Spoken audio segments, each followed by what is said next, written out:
It's time for the Buffalo Plus podcast. Allen again rolls on the move, lets it fly. Oh, Diggs! Oh, what a catch! All right, welcome back to the Buffalo Plus podcast presented by Connors and Ferris, Mike Catalana, Dan Fates. I am Jenna Cottrell. A lot to talk about on this episode. Leonard Floyd signing, the extension for Ed Oliver, the maybe fake salary cap. I know Dan Fates wants to talk all about it, as well as what's next for this team.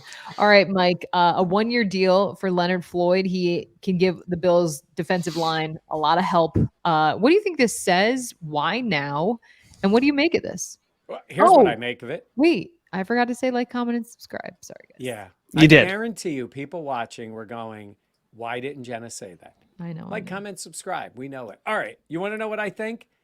I'm surprised he wasn't on a team already. I guess I had lost track. The Bills have spent so many assets on defensive linemen through the years that I figured, oh, he had to sign somewhere. And he hadn't yet. He's a heck of a player. Yeah. I love the signing for him. And what I love most about it is Dan's golf buddy, Brandon BEANE, was able to say, you know what? I've spent a lot on defensive linemen. It's not enough. I'm going to make it be enough and not just try to live off of, as we've talked about multiple times. Well, maybe it'll be AJ. Maybe it'll be Boogie. They don't think that. So go out and give them the money. Yeah, it's been so funny. I think people commented even on the last video being like, no, Dan, this is the year that Boogie and AJ will step up. And it's like, that's adorable. I really hope that's the case. I really do. But I think BEANE is a lot. He's a subscriber. We talked on the golf course. Yes, BEANE and I dominated every single other team in the Bills media golf. But we'll say Jenna, women's long drive champ. So like, let's give credit where it's due for Jenna. The BEANE and Matt Perino and myself and Kevin in the front office we're dominant. But it is kind of a testament to just the fact of that. It's what I always say. Like, they may say one thing about like, yeah, it's great. You know, we have a lot of faith in AJ and Boogie, and we think they will come into the best shape of their life. But like when Leonard Floyd's out there, Mike, like to your point, like go get him. The guy's had 10.5 sacks, 10.5, 9.5, and 9 sacks in each of his last 3 seasons. Like, that's a monster. Like, man, have a Bills guy have 9.5, be flirting with double-digit sacks like continually. He was on the Rams team with Von Miller that won a Super Bowl. I love the move. I love the move, and it's a little bit of a testament of BEANE saying, I may have swung and missed on some of these defensive end guys. I think it's a little bit. We said that. We said it a little bit when they signed Von, but I mean, he's Von Miller. If you can get Von Miller, you go get him. But this is another piece of him saying these draft picks haven't really panned out, and our window is now. Yeah.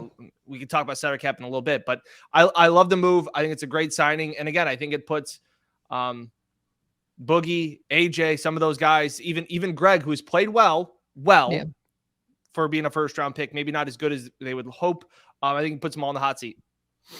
Yeah, I agree. I think when I saw this today, when I woke up, I was like, wow. Like, again, Mike, I agree with you. I was not expecting, you kind of lose track because there's just so much influx in the offseason. But to see the Bills get a guy like this, I think this is huge. I mean, the fact that Von Miller, he's targeting to come back week 1, but the Bills have struggled to have a consistent pass rush, especially without Von Miller on the field. And to have a guy that has that type of experience, that has those types of stats to back it up as well, it is just huge. And you're right. I think it does highlight the fact that this Bills team, it shows where they put their faith and maybe how much they don't have and those guys behind Greg Rousseau. But I like the move. And then, I mean, look, we joke about the Bills golf outing and like Dan being, out on the course with Brandon BEANE on Friday, but Friday he's golfing. Saturday it's a 4-year extension for Ed Oliver, and then Monday it's a 1-year deal for another pass rusher. So I mean, Mike, Brandon BEANE's been busy, and that Ed Oliver deal, I was shocked. I know a lot of people talked about it. I just was not expecting that, especially on Saturday. I'm with you on that. Look, we've talked about this on the Buffalo Plus podcast about where they put their resources and what they value in positions. And I think we've all agreed they like Ed Oliver and they love the position, right? They need somebody in that spot. So it's different than it was certainly in terms of Tremaine Edmonds at linebacker. But I thought, honestly, since it had gone to this point, I thought maybe he was going to have to play it out. And then maybe at some point they made that call. But he did it for two reasons. Look, Dan just said it in a way. We know what they really think when they spend money. I mean, that's the way it works. Yeah. Money talks. Right. Yeah. The money talks. And it's like, look, if they feel this way about Ed Oliver, I see people commenting, and you're right. Maybe he has not lived up to the number 9 guy in the draft. Okay. But he can play in this league, and he's a good player in this league. Yeah. And maybe they believe that he will continue to excel, and they see things. Look, it's a lot of money. Was it $45 million guaranteed? Guaranteed, So, yeah. they didn't draft I don't think there was really a game changer early in this draft that they could have gotten maybe in the first or second round. If they were doing that, maybe they don't make this move at this time. But I don't really have any problem with it. Again, I like Ed Oliver as a player. I wish he would do more. They obviously think he can because they sign him. Are they taking a bit of a risk? Yeah, but you're doing that at D tackle, and you need that. So I'm a little surprised. But Dan, while we joke about the salary cap not existing, Can't wait. It also is a way to dictate the way the cap is structured and to add some space for this year and to just get Terry's credit card out and go ka-ching, ka-ching, and give some to Floyd and maybe some others. 2 things. Actually, 3 things. First, I want to ask a question. What do you like more? Each of you first, and we're going to go to Jenna first. Do you like the Ed Oliver extension, or do you like the Leonard Floyd signing more? I like the Floyd signing. Just because I feel like, sorry. Oh, sorry. I was that was like a hot take round. Sorry. Oh, my bad. Okay, no. I like the Floyd signing more. That's a really good question. Thank you. I love the fact that it's one. I'm obsessed with these 1-year deals. But I also think you do need some core guys and some guys to pay. But you know what? I'm going to say Ed Oliver just to be different. Just different. I'll say Floyd. I think it's a great piece. I think it's another one of those really nice pickups at the time. 2, my second point. It was a good one. I forgot it. Oh, Jenna, the fact that no, it's the fact he I should have written them hijacked down. being a host, and then he choked in the big Yeah. moment. He had his chance. Host is harder than it looks. The fact is also, Mike, we talked about it. The Ed Oliver, they didn't have a single defensive tackle under contract next year. Yeah, that's wild. So they need part of this move is in a way, we don't know the numbers on the contract yet, but it's probably too crude to say it's kicking the can down the road with Ed, but I would be stunned if this ends up really being a 4-year deal. Because I think when we may look at it, we may go, oh, it's really a 2-year deal. Ed gets a little bit more money up front. We save a little bit more money this season, and both sides kind of be happy. And we may be reevaluating Ed Oliver in 2025 going, hey, you know what? They can move on from him this year. That extension didn't really work out. That's just another thought, because you're kind of making a move now and for the future. And we'll really get to see, again, we joke around about it. It's like, oh, 4-year contract. He's going to be around till this. It's like, let's see. Let's see. I think it might be 3 years, realistically, depending on how they spread the hit out. We'll see how much of the guaranteed money and it gets pushed. And I agree a little bit. And part of it is they've sort of boxed themselves in on D tackle. So desperate is maybe the wrong word, because you can always spend money. But I think they put themselves in a spot where they really invested on the outside, on the defense, and they need Ed in that way. You're still giving a guy $45 million.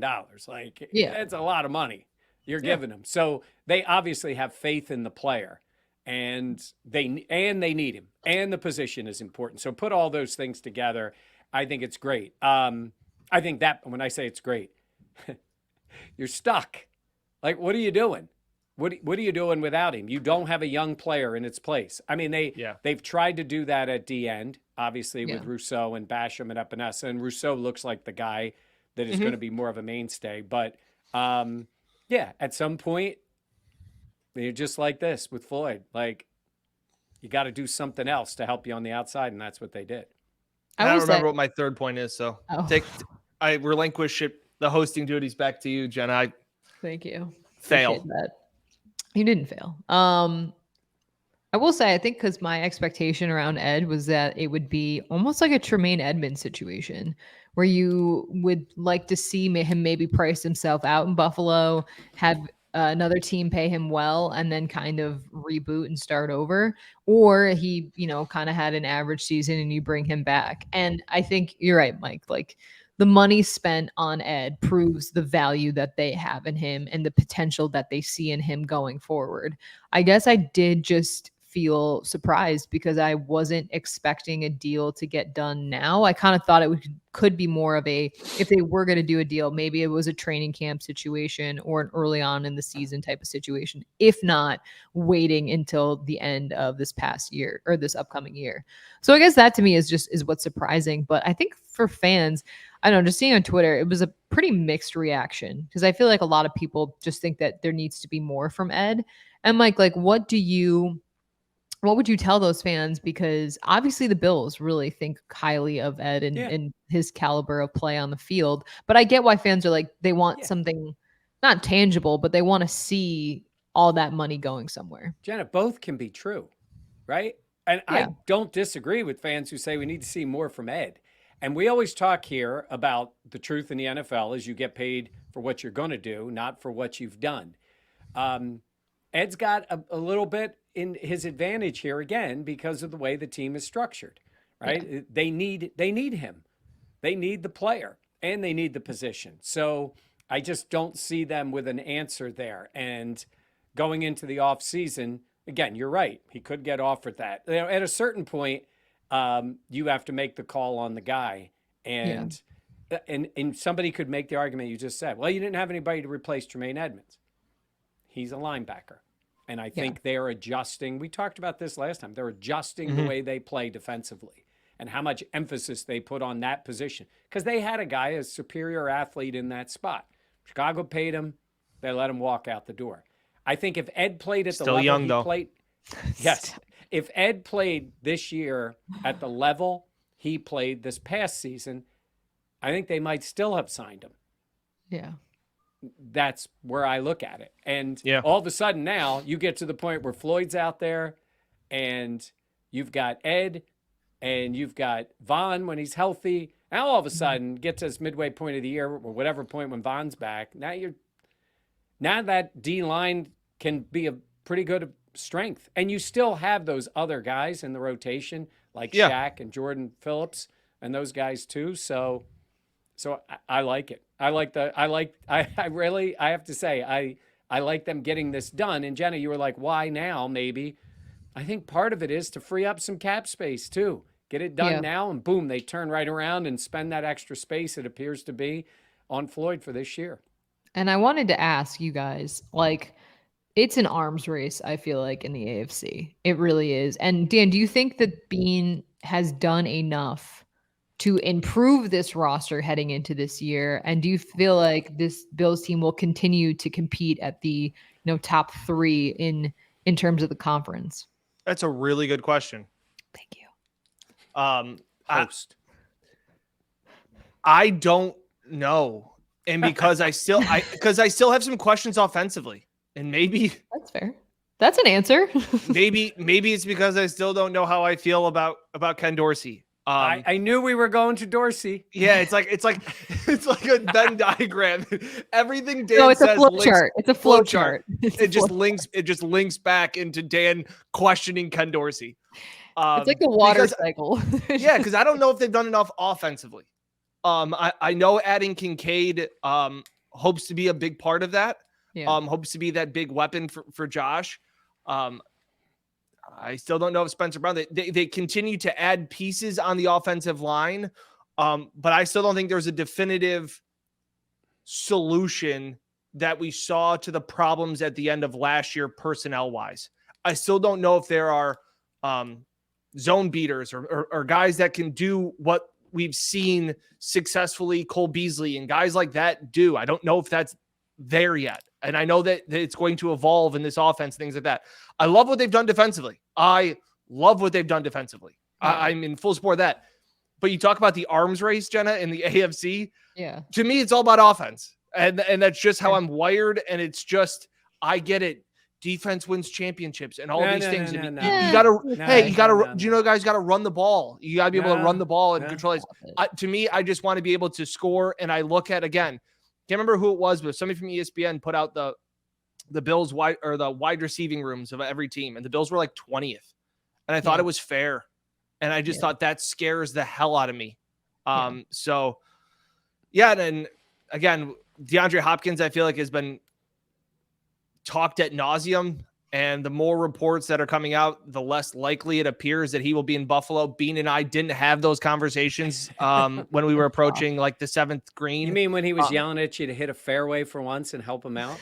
He is so competitive. It's unbelievable on a golf course. I felt like I was walking with a PGA caddy, like up and down the course. Like people are like, would you talk football? Rarely. It was a lot of like, Dan, all right, it's like 175, but I'd play it like a 168 club, and you're going to catch it a little flyer coming out of this rough here, all right? And it's like, come on, stick one. It's like, so scared.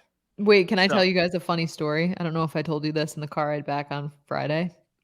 So my group was Ron Raccuia, COO of the Bills, Brandon Rowe, who is director of football operations, myself, and Joe Biscaglia from The Athletic. So it was a fun group. We were having fun. It was really competitive because we were trying to compete with you guys, Brandon, Bean, Dan. And so I'm relatively newer to the game of golf. And one of my friends gave me a bunch of old golf balls to use. So I was like, okay, cool, whatever. So I just put them in my bag. I didn't look at them. And I ended up losing one of my golf balls earlier on that hole. And so I was like, all right, I picked one up out of my bag. I had hit my approach shot, hit like a 7-iron, decent shot. We didn't end up using it. And then we're going to putt after that. And I hit a birdie putt, which was cool. But Ron Raccuia picks up the golf ball out of the hole, and he's like, who's using a range ball? I was like, oh my God. I was so embarrassed. That's a rough look. I was like, oh my gosh. So that was a humbling moment of many of that day. But yeah, I figured you guys would like that. Mike, do you think they've done enough? Yeah, I don't know if it's enough. I don't know if it's ever enough. I would disagree a little bit on the arms race is only about offense. You need offense. It feels like all the time.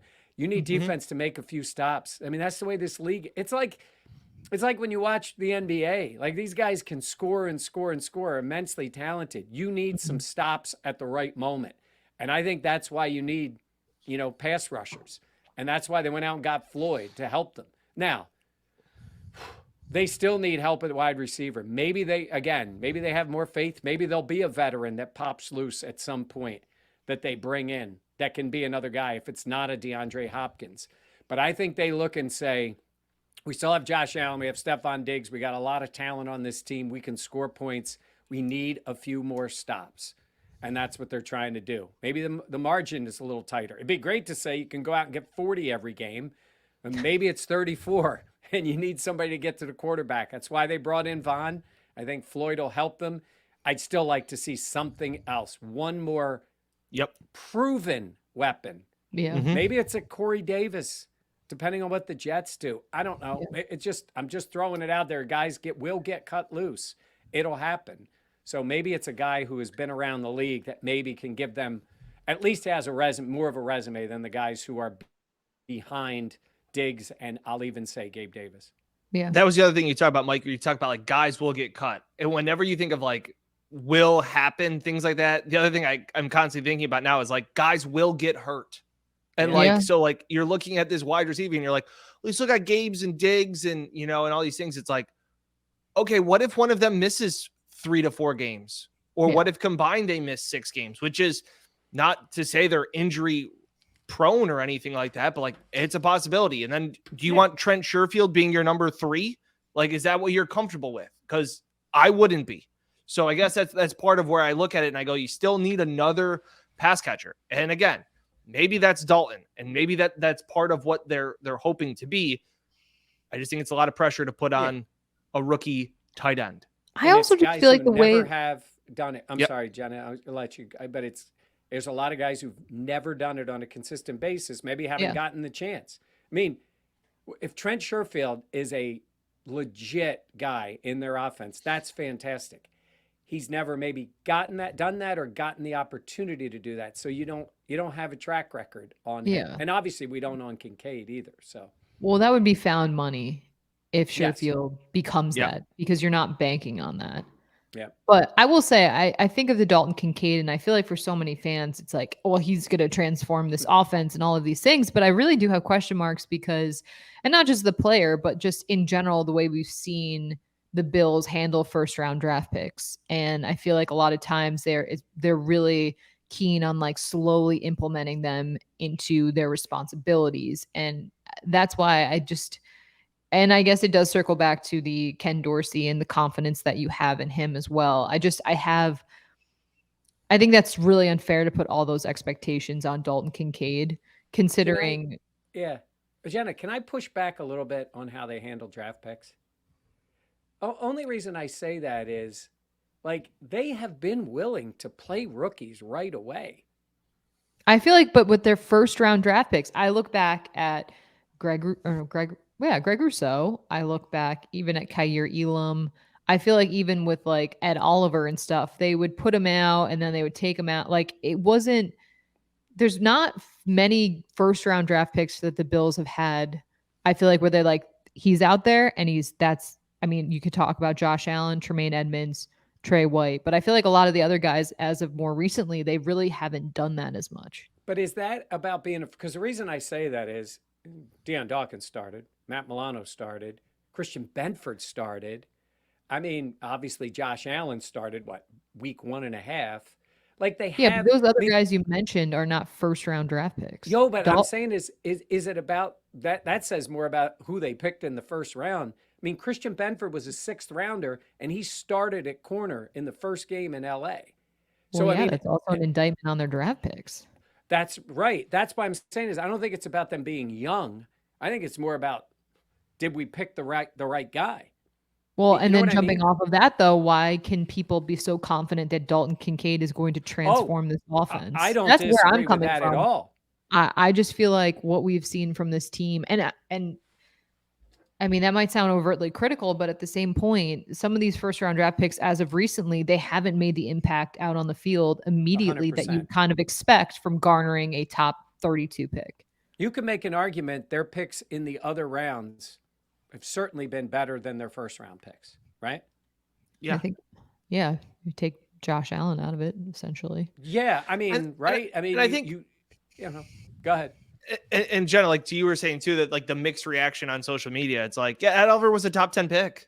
Like that's why I think, like, again, and Bean always talks about I think Bean has done a good job of explaining that at times, where it's like, even if they really like a guy, you can't draft a guy so far out of the position or the spot where he's slotted, because you then put unrealistic expectations on them. Ed Oliver was, I remember that draft being like, there are 10 players that the Bills would love to have, and Ed Oliver was one of them.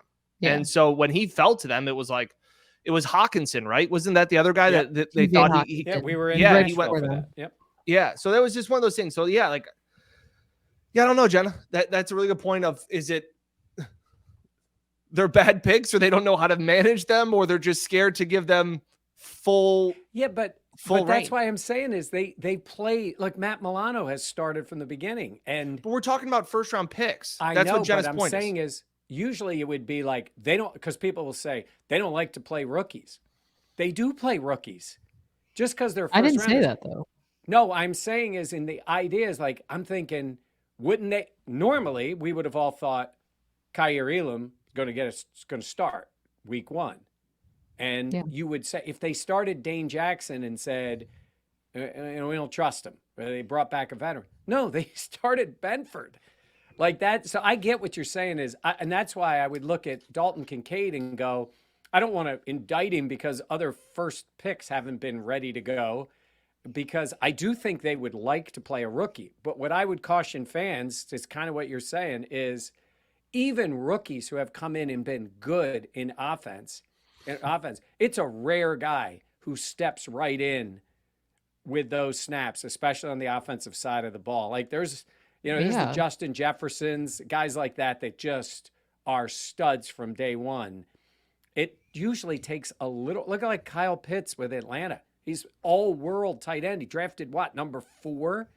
You know what I mean? I know that's not Josh Allen. True. It's Atlanta. I'm saying I think it's a little tougher there. And that's why I'm with you. I would caution people to be like, week 1, man, Dalton Kincaid, he's going to be getting 10 targets a game. I think that's tough. Well, I think you even going back, looking at other offensive draft picks, like they worked Gabe Davis in. It wasn't like he was and obviously he was a 4th round pick? Yeah. Yeah. And then you have Khalil Shakir, another guy that they very slowly kind of worked along. I don't know. I think it's unrealistic to expect Dalton Kincaid to come in and get, like you said, like he's not, I would be shocked if he's getting a huge load of the targets early on. I don't know. That's how I feel, at least. I mean, but my only thing I was saying is they would love it. And if he's ready, I think he's in a position to play, meaning like they need that, Dan. We know they need that middle of the field. Like if this kid adapts quickly and he can be, I'm not saying he's going to get it all. I'm saying he's fortunate in this way that they need that spot and they invested highly in him. So we'll see if he earns the opportunity to get those snaps. Fair. Can we talk about the best thing about this pod, which everybody's like waiting for? Go ahead. About how the salary cap's total BS. Yeah. Mike and I were talking about this just before we got out here, and I think the best way to put it is obviously with the DeAndre Hopkins stuff. Source I talked to, I asked, does DeAndre Hopkins want to win or does he want a big paycheck? And the response that I got was both. And I said, that doesn't bode extremely well for the Bills because they probably can't give him the biggest paycheck. And for everybody that says, and I go, it's so funny as they wrap up OTAs and things like that. And you see people posting about the salary cap and how much room each team has. It's comical to me. Like, it's like the Bills have $1 million under the cap. It's like, well, they can't do anything. They can't sign anybody. They signed a tackle, right? They signed Brandon Shell. Yep.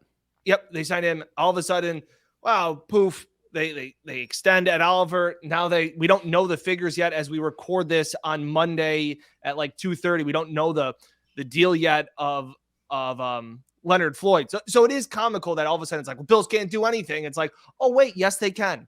And Mike and I were talking about just before we got on here, the fact of it's like you talked about the salary cap as an allowance that you haven't. It's a finite set. It's like, oh, I guess I can move a little bit of money around and I got more money this week. Like when you were 5 years old and your parents like, here's your $5 bill. You can go to the movies or you can go ice skating and you get to do one. And then you're like, but mom, my friends are now going to go-karting. And it's like, oh, like there's another $5 because you were a good kid.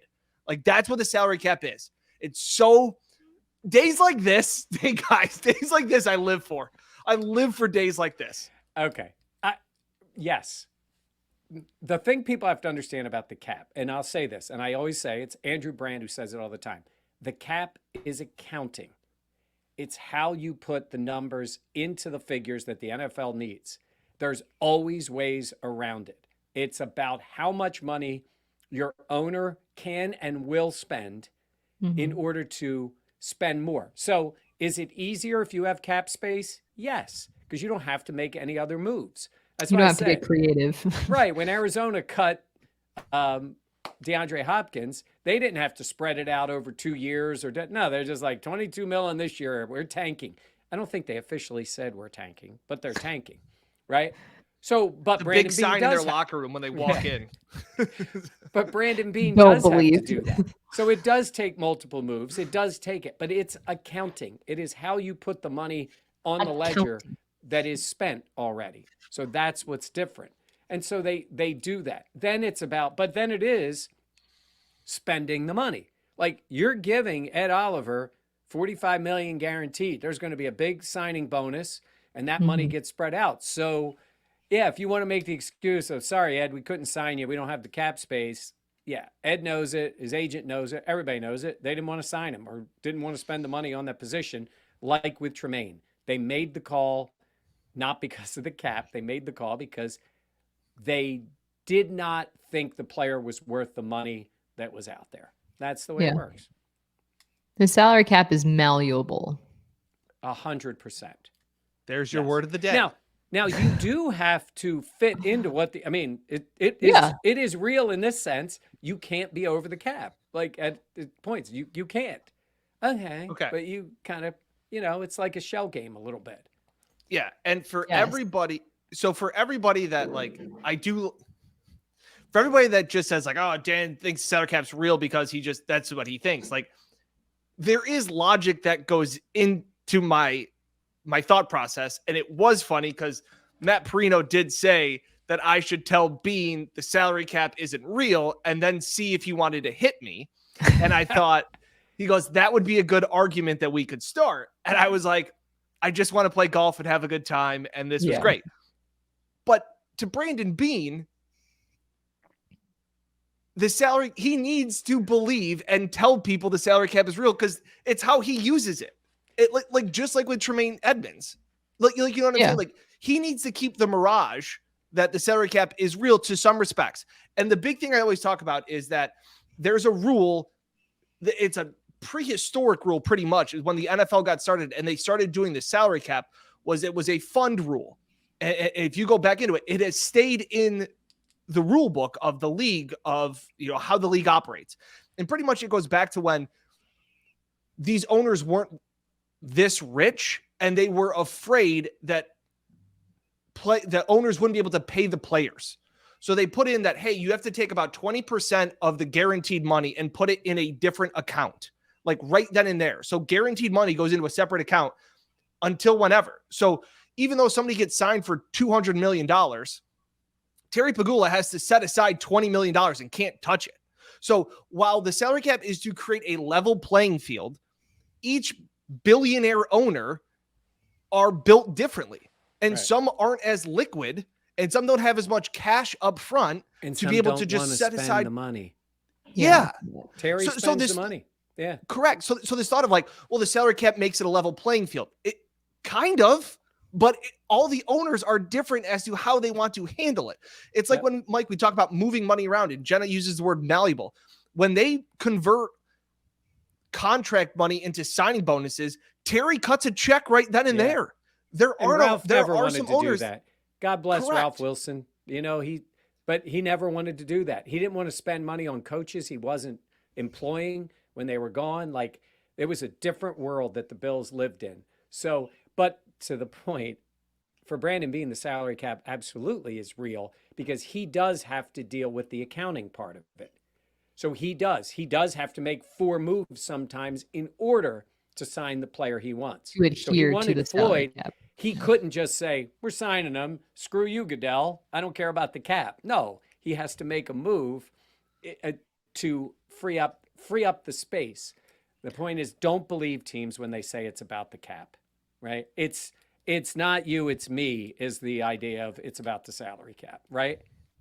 Is that a good one, Jenna? You like that one? Yeah, that's funny. I like that. Yeah. And the articles that I was researching too, like obviously because you were invested. Subject. I love this salary cap stuff. And we have had comments, somebody being like, can you explain why you don't believe the salary cap is real? It's like, because it gets moved.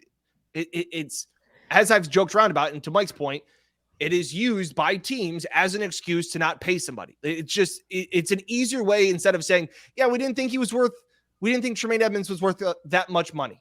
Like, that's kind of a harsh thing to say. So they go, cap. Couldn't fit it in the salary cap. That's an easier way to do it when they let players go, especially fan favorite guys of, hey, where it is. But they talked about how like Jimmy Haslam has the money in cash pretty much to be able to pay Deshaun Watson a guaranteed contract where he can put all of that money aside and just cut the check. And there are other owners that either A, can't, or B, won't. And those owners are pissed about what the hell they're doing because pretty much Jimmy Haslam having that much money can kind of skirt the salary cap in a sense of, hey, you guys won't do this. I will, because I have that kind of money. So again, while they all have to play under the salary cap, teams play with it differently. And the good ones, the Brandon Beanes, the other good teams, the Chiefs, how they make all these moves, things like that. They use it to their advantage, but it doesn't inhibit what they're trying to do. Mike, you had the gift of, was it Jack Nicholson laughing during one of his movies, because it's like, oh, this team can't make any moves because they don't have the salary cap. It's like, just watch me. Like, this is comical. I think Jack Nicklaus laughs at the cap too. And Jack Nicholson, they both. And Jack Nicklaus. I will say, I think maybe saying the salary cap isn't real is an oversimplification. Oh, but yeah, we it's love funnier those. to say it like that. Duh. It's just I know, funner. but like some people really are like, wait, what do you mean it's not real? Like people kind of struggle with that because it's so simple. It's just real. It's not spectacular. How's that? it's like nailing smoke to a wall. Yeah, work but you're around right. You can't give up the illusion of I'd say who's we happy don't have about money. the signing Ed Oliver and getting Floyd now is my golfing partner, defensive coordinator / head coach, Sean McDermott. I was wondering that. Do you feel like because McDermott is calling the defense, there maybe is more of a preference on signing more defensive talent? No. Yep. No. I really don't. I don't. I mean, Sean McDermott is the head coach of the team. He needs what they need. I think, yes, do they need this is being filling that roster. Look, if Sean McDermott did not think Ed Oliver was a long-term guy for them, he wouldn't be signing him. And he's probably saying to him, I need But she's more also help talking on about the Floyd signing too. Yeah. That's what I'm saying but it's pretty obvious. I think they want Von to wait, and you're signing this guy to a 1-year deal. And Beane's got to bite the bullet here a little bit and realize, to the point we made in the beginning, that those guys aren't the guys he drafted beyond, maybe Rousseau, aren't ready or aren't maybe never going to be ready to be that guy. And he's sitting out there and he's like, let's get him. But no, I don't think they were like, all right, Sean's calling the defense now, so we're going to make the defense better. I think there's things he wants, but you're still the head coach of the whole team. Like, I don't think it's that way. Go ahead. I agree, but I feel like that's further like looking at. We never expected Jordan Poyer to resign. The signing of Taylor Rapp, a guy that we weren't expecting as well. Like to have Leonard Floyd coming in. I don't know. I feel like when you look at offensively, the caliber of players they've signed as opposed to defensively, I think there is a discrepancy. Yeah, maybe. And I would say this is still where teams still sit back on we have Josh Allen. He'll make guys better. Yeah, but I feel like which that's sometimes also, can be a detriment. No, there are teams that do that, and it doesn't work as much. But look, they always they love Jordan Poyer. They just didn't want to pay him to a certain number, and then he came back because he didn't get that number. Poyer I'm sure aside, that was close to what they had offered him before. Do we know that for sure? Or at least the numbers that they had talked about. Like, obviously they liked him, and maybe the Bills felt the whole time that Poyer wouldn't get that on the open market. I don't know.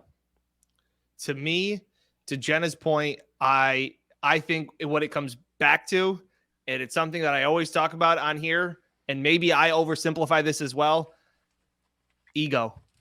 I don't think Sean McDermott wants to fail as in charge of the defense. No, and I think he wanted but it's couple more Brandon pieces. Beane building the roster, guys. You don't think that Sean has his hands all in this? You're crazy. Yeah, but Sean is not picking but Sean is not drafting the players. Sean is not. I mean, yes, he obviously has drafting aside. Yeah, but I'm saying he obviously has an influence of what they're going to do. But it's like he's not. Yes, does he want more help? Yeah, he wants more help in part because what Beane's done hasn't worked on the defensive side.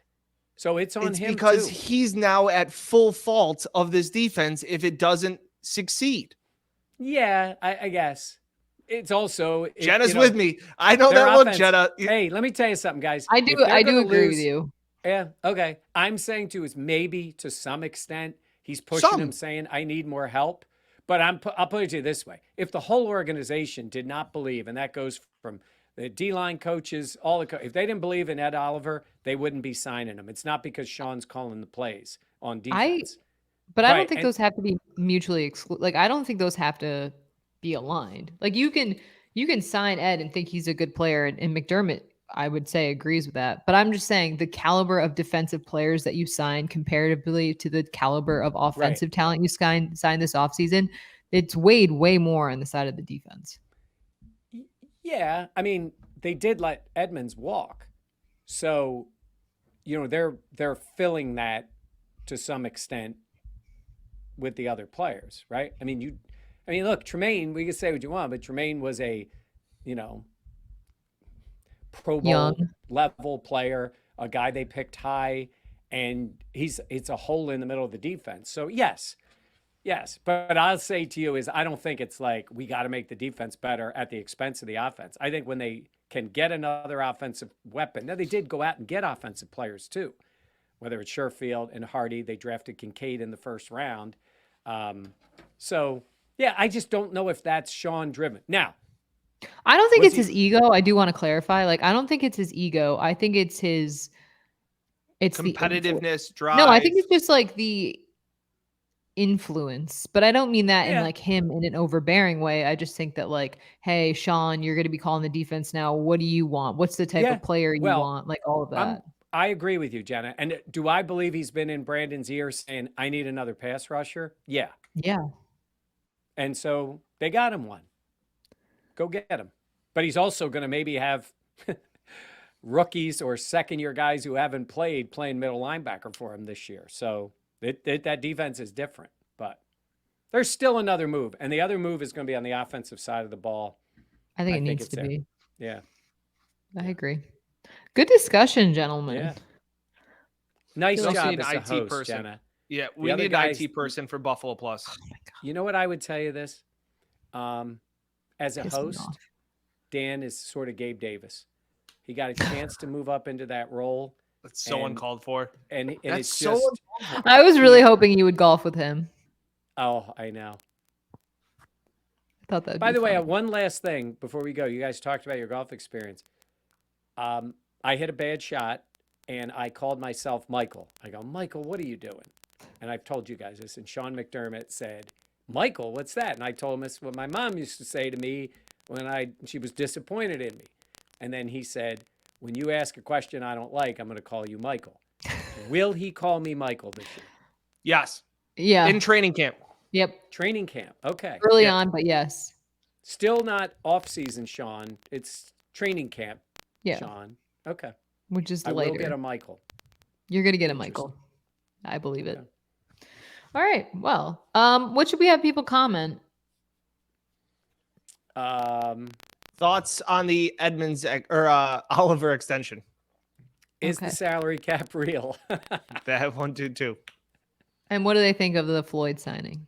Yeah. Floyd Any of and those things. Oliver.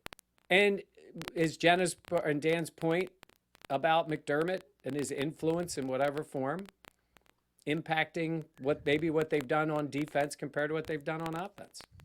What is undue influence?